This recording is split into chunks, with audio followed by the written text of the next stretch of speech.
Now, third part, we have seen that there is a common rail, okay, which supplies the petrol at a specific time in case of the multi-point fuel injection system. So what happens?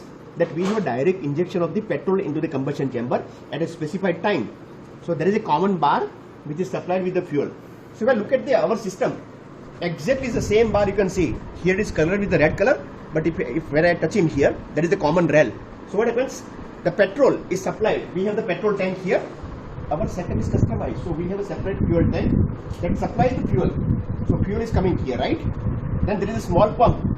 So that pressurizes the fuel. Sorry, it's a filter.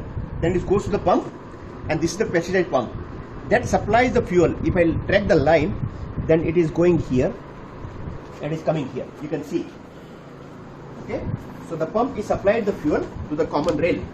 Okay. This line is the inlet, right? Then the petrol comes to the common rail, and then at a specified firing time, it is supplied to the specific cylinder, right? So this is exactly the same part which supplies the fuel. Okay. And then this is the experimental setup. So excess fuel is supplied back to the tank. So there is a separate provision. Okay. So that is about how the fuel is supplied. Now we have seen in our cut sectional model, we had a radiator. We know the function of the radiator. What happens? There is a coolant which is circulated around the cylinder head, and that it takes up the heat. The same cooling system is provided here, but there is no radiator, because our objective of this experiment is to measure the performance, that how much heat is utilized to produce the work and how much heat is rejected in terms of the exhaust gas and the engine coolant. So what provision we have? We have a separate provision. So what I would like to show you here, that we are using the water, a tap water. Okay, that water is supplied. Okay, it is going here, and then we have the flow meter. On the back side, if you look at here, this meter, we have two meters. So this meter is the water supplied to engine for cooling, and we have the rotameter that will measure how much water is supplied. Okay. Now if you can come on this side, then what happens? This line is actually supplied. This line, if I track the line, this line is going to in. This is inlet to the engine as a coolant. Okay. And then what happens? It will be circulated around the cylinder head, and the hot water will come out, and that is exhausted here.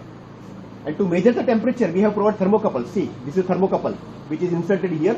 So that will measure the temperature of the water which is coming out. We have another thermocouple here that will measure the temperature of the water going into the engine. So we can measure that what is the flow rate and how much is the temperature difference. That will tell us how much heat is absorbed by the coolant from the engine. Okay. And then the last time I said that we have a control unit. This is the control unit. Okay. So this is called ECU. This is the brain of the entire car. This is called the ECU, means electronic control unit. So all this programming and all this like diodes and other things are available here. Microchips are available here, and you can see there are so many cables are coming out. They are supplied different location. One of the cable is going to the intake air manifold. One of the cable is going to the fuel injector, right? So what happens? This software, the program, we will sense the condition of the engine, whether the engine is running the idle condition, under the high load condition or high speed condition. Accordingly, what happens? It will discharge, or it will supply the air, or it will supply the fuel to the engine. So this is the brain of this this entire automobile. Okay.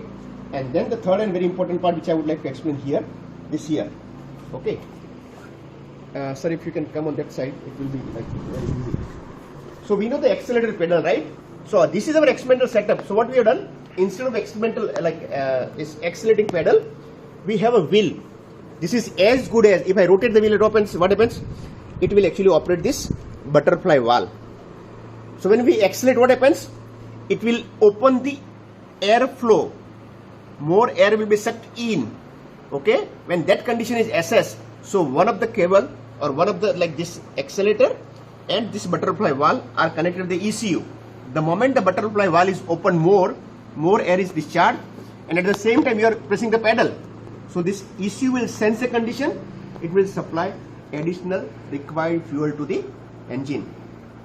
Okay, so you can see this is accelerator which is connected with the butterfly valve, and accelerator is replaced with the like worm gear that is opening the butterfly valve. Okay, now in our real car, that the shaft or crankshaft is connected with the transmission.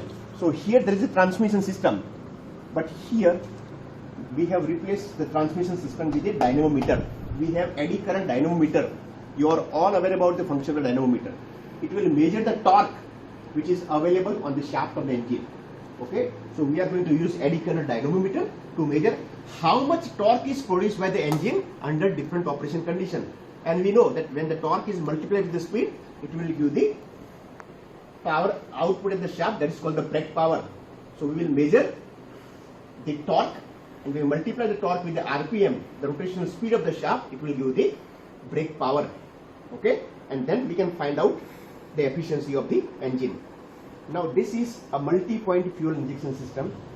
Okay, so what happens here, that depending on the